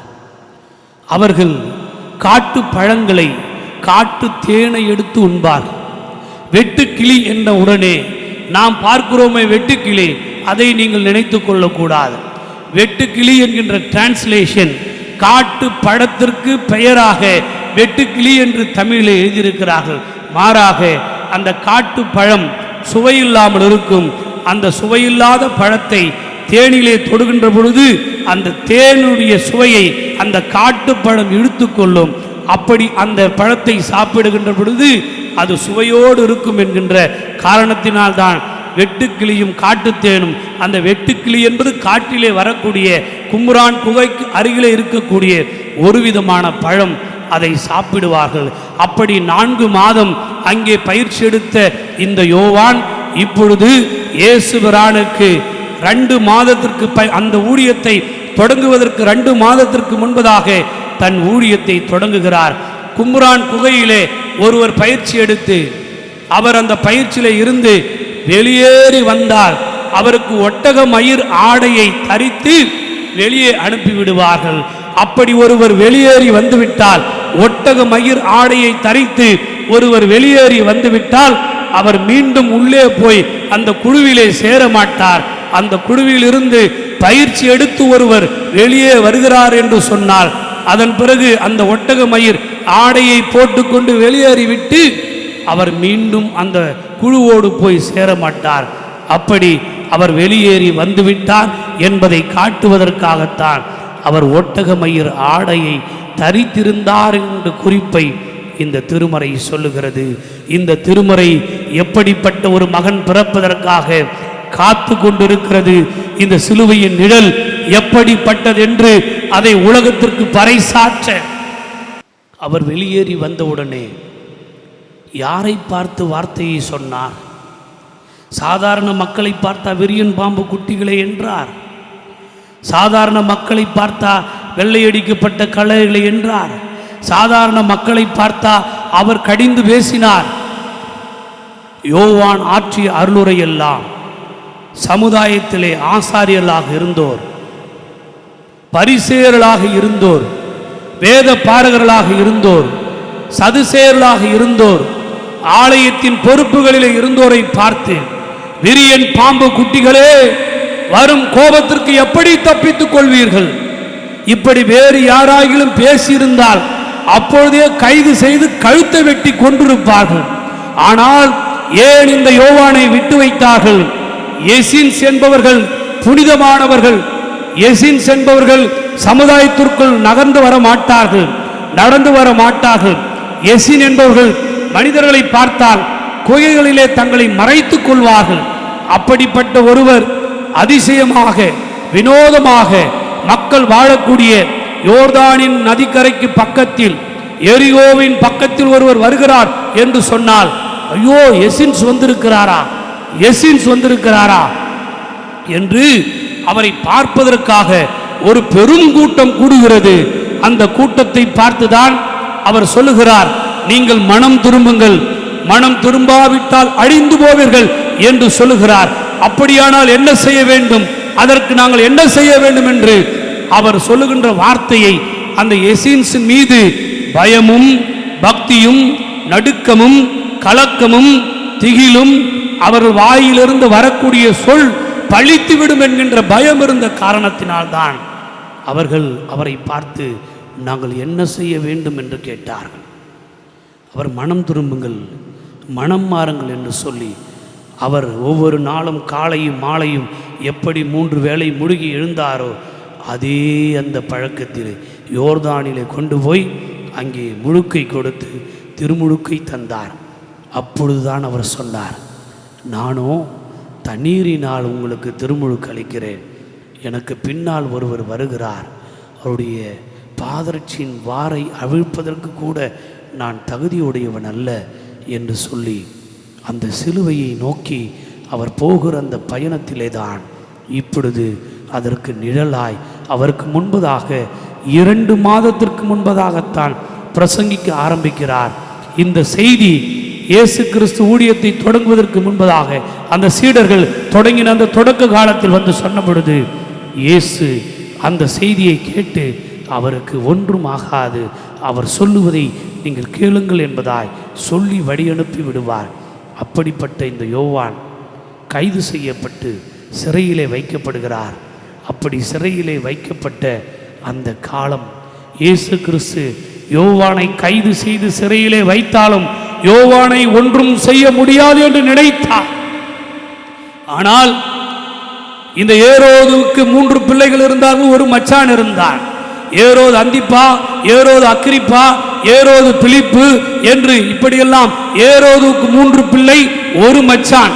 எனவே இந்த 4 பேருக்கும் தன்னுடைய ஆட்சி அதிகாரத்தை மகா ஏரோது, பெரிய ஏரோது, இயேசு கிறிஸ்து பிறந்த பொழுது இருந்த ஏரோது 4ஆக பங்கிட்டு கொடுத்தார். எனவே 1ஐ 4ஆக்கினால் அது 1/4. எனவேதான் திருமறையிலே காற்பங்கு தேசாதிபதியாகிய சிரேனி என்பவன் தேசாதிபதியாக இருந்தான் என்கின்ற குறிப்பு வருகிறது. ஒரே அந்த ஆட்சி பீடத்தை 4ஆக பங்கிட்டு 3 மகன்களுக்கும் 1 மகனுக்கும் கொடுக்கிறார். இப்பொழுது ஏரோது அந்திப்பாசு, ஏரோது பிலிப்பு என்கின்ற அந்த நரிகள் இந்த யோவானை கைது செய்கிறார்கள். அங்கே அந்த கோட்டையிலே வைக்கிறார்கள். இந்த யோவானை கைது செய்து அவருடைய தலையை கொய்து, தலையில்லாத அந்த தலையை தட்டிலே வைத்து அந்த ஏரோதியாளுடைய அந்த மகளுடைய கரத்திலே கொடுக்கிறார்கள். தலையில்லாத முண்டத்தை, ஒரு உடலை எடுத்து இந்த யோவானின் சீடர்கள் அடக்கம் செய்கிறார்கள். அடக்கம் செய்துவிட்டு இயேசுவினிடத்தில் வந்து சொல்லுகிறார்கள், ஐயா, யோவானை ஏரோது கொன்றுவிட்டான் என்று சொல்லுகிறார்கள். இல்லை, முடியாது என்று, இல்லை, கொன்றுவிட்டார்கள் என்று. அப்பொழுதுதான் மனம் தாங்க முடியாமல், கருவிலே இருந்த பொழுதே எங்கள் இருவருக்குமான உறவு இருந்தது. மரியாளின் வயிற்றில் கருவாய் இயேசு நான் கருவாக உருவான பொழுதே இந்த செய்தியை சொல்லுகின்ற பொழுது 6 மாத குழந்தையாக இருந்த என் அண்ணன் யோவான் களிப்பாய் துள்ளினாரே. நான் இந்த கலியுகத்தில் பிறப்பதற்கு முன்பதாகவே, இந்த காணாத உலகத்தை பிறப்பதற்கு முன்பதாக கருவிலே இருக்கின்ற பொழுதே எங்களை மகிழ்ச்சி அல்லவா இணைத்தது, தூய் ஆவி அல்லவா இணைத்தது, இந்த சந்தோஷம் அல்லவா இணைத்தது, பாடல் அல்லவா இணைத்தது. அப்படிப்பட்ட ஒரு கருவிலே உருவாகின்ற பொழுதே ஒரு சகோதரனாக, ஒரு உடன்பிறவாத உறவாக, ஒரு இரத்த சொந்தமாக, மனசாட்சி நிறைந்த ஒரு மகிழ்வான உறவிலே இருந்த என் சகோதரன் யோவான் இறந்து போனாரா என்று சொல்லி அங்கே இருந்து சீடர்களை விட்டு உடனடியாக புறப்பட்டு படகேறி அக்கறைக்கு போய் ஓய்வெடுக்கலாம் என்று போனார். அப்படி ஓய்வெடுக்கலாம் என்று போன உடனே எல்லோரும் நோய்வாய்ப்பட்டவர்கள், நலிந்தவர்கள், நொடிந்தவர்கள், வியாதிக்காரர்கள் புறப்பட்டு இயேசுவிடத்தில் வந்தார்கள். எந்த இடத்திலும் இல்லாத ஒரு வாக்கியம் அங்கே வருகிறது. அதன் பிறகுதான் மற்ற இடத்தில் வரும். இயேசு அவர்களை பார்த்து மனதுருகினார் என்று வரும். ஏன்?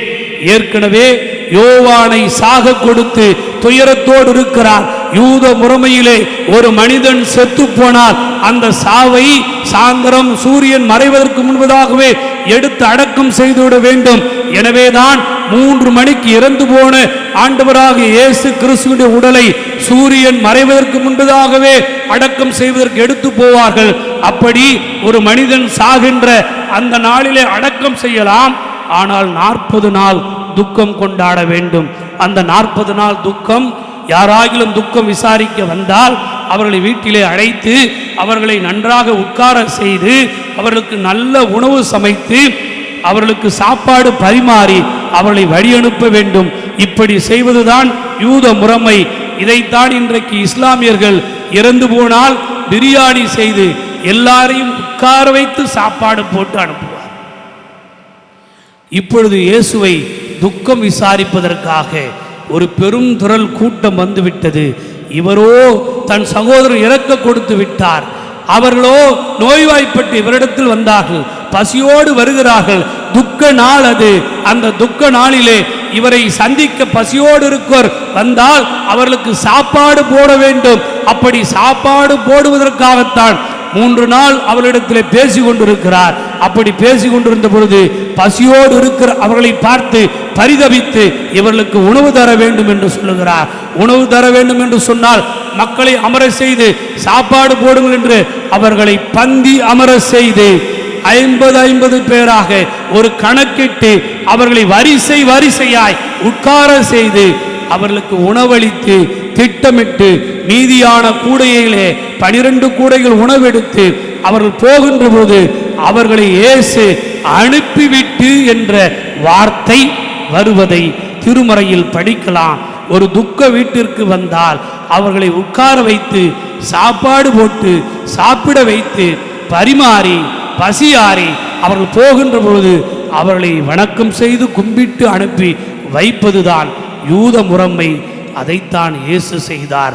5000 பேருக்கு 5 அப்பம் 2 மீனை 5000 பேர்களுக்கு அவர் உணவு தந்தாரே, அது ஏதோ மகிழ்ச்சியின் உணவல்ல, அது துக்கத்தின் சாப்பாடு, அது துயரத்தின் சாப்பாடு, அவரை விசாரிக்க வந்தோருக்கான சாப்பாடு. என் அன்பு சகோதரனே சகோதரியே, உன் பிறப்பு சாதாரணமாய் இருந்தால் உன் இறப்பும் சாதாரணமாய் இருக்கும். உன் பிறப்பு சரித்திரமாய் மாறினால் உன் இறப்பும் சரித்திரமாய் மாறும். அன்றைக்கு இருந்த காலகட்டத்தில் 5000 பேர் ஆண்கள் மட்டும் என்று சொன்னால் அந்த ஆண்களுடைய பெண்கள் 5000, அவர்களுக்கு பிறந்த பிள்ளைகள் 2000, இப்படி 12000 பேருக்கு ஒரே காலகட்டத்தில் உணவு தந்து அனுப்பினார்கள் என்று சொன்னார். அது யோவானின் இறப்பை தவிர வேறொன்றிற்காக நடந்த நிகழ்வல்ல. 5 அப்பம் 2 மீன் 5000 பேருக்கு அற்புதம் என்பது அது ஒரு துயரத்தின் சாப்பாடு, அது துக்கத்தின் சாப்பாடு, அது நினைவின் சாப்பாடு, அது நினைவேந்தலின் சாப்பாடு. அதைத்தான் இயேசு கிறிஸ்து இவருக்கு செய்துவிட்டு அந்த அவருடைய மரணத்தை நினைவு கொண்டு எல்லோருக்கும் உணவு தந்துவிட்டு பிறகு அவருடைய இறப்பை நினைவுறும்படியாக அப்பத்தை எடுத்து ஸ்தோத்திரம் பண்ணி அதை பிட்டு சீடர்களுக்கு கொடுத்து என் நினைவாக இதை செய்யுங்கள் என்றார். ஆக அந்த சிலுவையிலே தன்னை கையளிக்க போகிற நிகழ்வை சொல்லி அதை நிழலாக்கி அவர் அப்பத்தை எடுத்து ஸ்தோத்திரம் பண்ணி அவர்களிடத்தில் கொடுத்து என் நினைவாக இதை செய்யுங்கள் என்று திருவுளம் பற்றினார். என் அன்பு சகோதரனே சகோதரியே, இன்றைக்கு உன் வாழ்க்கையில் எது காலதாமதமா? ஏதாயிலும் முன்னால் பொறுத்திருக்க முடியவில்லையா? காத்திருக்க முடியவில்லையா? கண்ணீர் விடுகிறாயா? கவலையோடு இருக்கிறாயா? ஆண்டவரின் பாதத்திலே வந்து நீ கண்ணீர் விட்டு அழுதாயானால், நீ மனதிலே நினைத்தாயானால் அதை அவர் அறிந்து கொள்வார். ஆகார் என்கிற அந்த அம்மையார் பிள்ளை சாவதை என் கண்கள் காண முடியவில்லை என்று பிள்ளையை கடத்திவிட்டு தூரத்தில் வந்து கண்ணீர் விட்டு அழுகிறார். ஆகாரே, உன் பிள்ளையின் குரலில் எனக்கு எட்டியது, நான் உன் பிள்ளையினுடைய அழுகுரலை கேட்டேன் என்று அற்புதத்தை செய்தார்.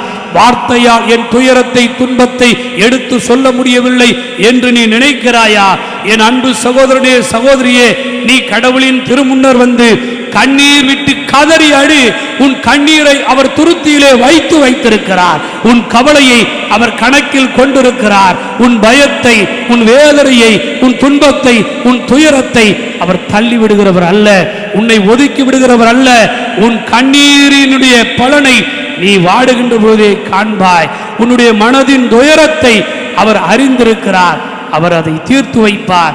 எனவே சகரியாவுக்கு இருந்த வேதனையை, எலிசபெத்துக்கு இருந்த மலடி என்கின்ற அந்த நிலையை போக்கி யோவானை தந்து, யோவான் உயிரோடு இருக்கின்ற வரையிலும் அந்த திருப்பணியை இயேசு தொடங்கவில்லை. அந்த திருப்பணி சிலுவையின் நிழலாகத்தான் இந்த யோவான் செய்தார். எப்பொழுது யோவான் இறந்தாரோ அப்பொழுது புறப்பட்டு போய் இயேசு பிரசங்கிக்கவும் ஊழியத்தை செய்யவும் ஆரம்பித்தார். அப்படியானால் யோவான் என்பவர் சிலுவையின் நிழல், இயேசு என்பவர் சிலுவையின் நிஜம். இயேசு என்பவர் சிலுவையின் நிஜம். என் அன்பு சகோதரர்களே சகோதரிகளே, நிழலை பார்த்து அழுது கொண்டிருக்கிற நீங்கள் நிஜத்திற்கு முன்னால் வாருங்கள். இதோ சிலுவையில் தொங்கும் சிவப்பு நிலாவை வந்து காணுங்கள். எங்கெங்கோ வேலிகளில் பூத்திருந்த நம்மை, தாம்பரத்தின் பக்கத்திலே ஏதோதோ இடங்களில் பூத்திருக்கிற நம்மை கோவிலில் கொண்டு வந்து இங்கே நம்மை சேர்த்திருக்கிறார். வேலிகளில் இருந்து நம்மை அழைத்து வந்த கடவுள் நம் வேதனையை தீர்ப்பார், நம் சோதனைகளை தீர்ப்பார், கண்ணீர் துடைப்பார். நம்மோடு கூட அவர் நடந்து கடந்து வருவார். இந்த யோவானின் வாழ்க்கையிலிருந்து இவ்வளவு விடயங்களை கற்றுக்கொண்ட நீங்களும் நானும், நம்முடைய வாழும் காலம் கொஞ்சமாக இருக்கலாம், ஆனால் நம் வாழ்நாளின் வரலாறு ஆண்டவரிடத்தில் பெரியதாக இருக்க வேண்டும். சிறியவைகள் அல்ல, பெரியவைகளே நீங்கள் எண்ணுங்கள். கர்த்தரை அதை நிஜமாக்கி தருவார். கண்களை மூடுவோம், கடவுளை நோக்கி பார்ப்போம். அன்பு தெய்வமே, இந்த நாளுக்காக நன்றி படைக்கிறோம். இப்படி ஆசீர்வாத நன்மைகளை எங்களுக்கு நிறைவாக்கி தாரோம். உம் வார்த்தை எங்கள் வாழ்வாகட்டும். நாங்கள் திரும்பி போகின்ற பொழுது எங்கள் முன்னால் தெருமுனைகள் தெரியக்கூடாது. எங்கள் வாழ்க்கையில் திருப்பு முனைகள் தெரிய வேண்டும். சாவு எங்களை காவு கொண்டாலும் கர்த்தருக்கென்றே வாழ வேண்டும் என்கின்ற வைராக்கியம் எங்களை உள்ளத்தினுடைய மனதினுடைய அனைத்து தன்மைகளையும் உம்மை நோக்கி நாங்கள் எழுப்ப எங்கள் ஜெபங்கள் தூபங்களாய் உம் திருமுன்னர் வந்து சேர கிருபை பாராட்டும். ஆசீர்வதியும், காத்துக்கொள்ளும், பலப்படுத்தும். ஏன் சிலுவை, எதற்கு சிலுவை என்பதை நாளை பார்க்க நீர் எங்களை வழிநடத்தும். இயேசு கிறிஸ்துவினுடையாய் ஜெபிக்கிறோம் நல்ல பிதாவே. ஆமேன், ஆமேன், ஆமேன். ஜீவபலி